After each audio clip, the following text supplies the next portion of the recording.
Wombat.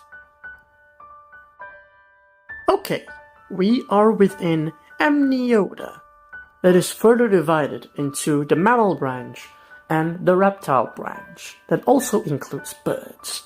Since the wombat is a mammal, our animal has to come from the reptilian branch. Sparrow. Aves, the class of birds.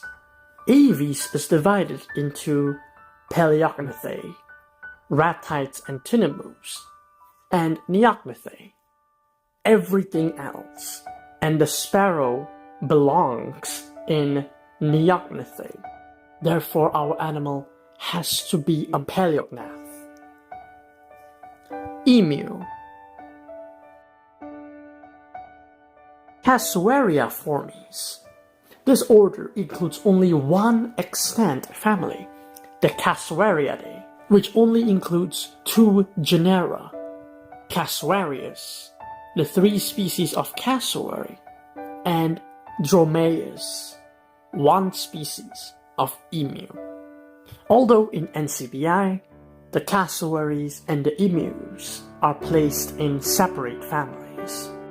So that means we can conclude that our animal has to be the cassowary.